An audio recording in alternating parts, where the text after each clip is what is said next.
শুভ সকাল বন্ধুরা। আজকের সংবাদ শিলচর, শুক্রবার 14 ফেব্রুয়ারি 2025, 1 ফাল্গুন 1431।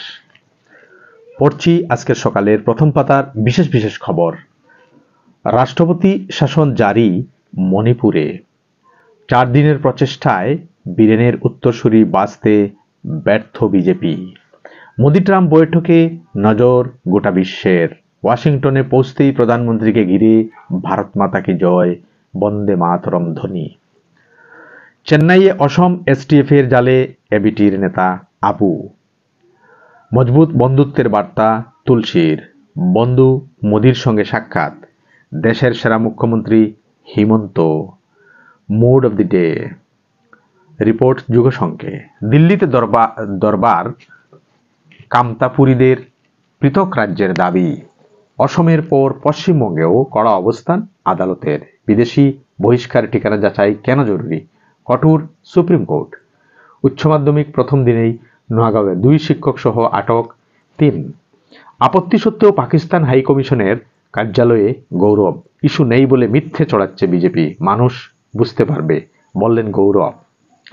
বিরোধীদের হট্টগোলে রাজ্যসভায় ওয়াকফ বিল পেশ। এলিভেটেড করিডোরের দাবি শিলচরবাসীর। শিলান্যাসে আসবেন মুখ্যমন্ত্রী, জানালেন মন্ত্রী কৃষ্ণেন্দু পাল। আবেদনের নিষ্পত্তি হয়নি, 8 মাসেও আইনি নোটিশ। নাগরিকত্ব বিধি লঙ্ঘনের দায়ে মামলার হুমকি আবেদনকারীর। অশান্তি কবলিত মণিপুরে অবশেষে জারি করা হলো রাষ্ট্রপতি শাসন। গত 9 ফেব্রুয়ারি চাপে পড়ে মুখ্যমন্ত্রী পদ থেকে ইস্তফা দেন এন বীরেন সিংহ।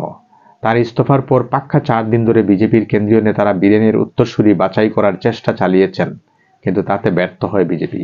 ফলে এই অবস্থার মধ্যেই রাজ্যটিতে বৃহস্পতিবার রাষ্ট্রপতি শাসন জারি করা হয়।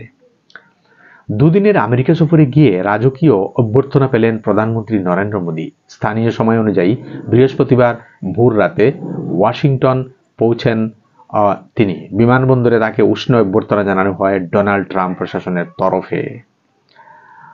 আমেরিকার জাতীয় গোয়েন্দা বিভাগের প্রধান নির্বাচিত হওয়া প্রাক্তন ডেমোক্র্যাট সদস্য তুলসী গেবার্ডের সঙ্গে সাক্ষাৎ করলেন প্রধানমন্ত্রী নরেন্দ্র মোদী। তিনি প্রধানমন্ত্রীর বন্ধু হিসেবেই পরিচিত।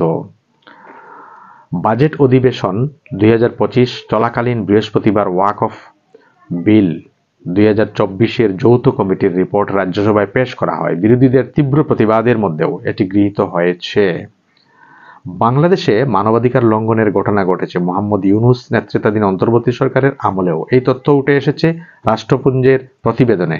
সেখানে মোহাম্মদ ইউনূসের নেতৃত্বাধীন অন্তর্বর্তী সরকারের আমলে কিভাবে মানবাধিকার লঙ্ঘিত হচ্ছে তা তুলে ধরা হয়েছে।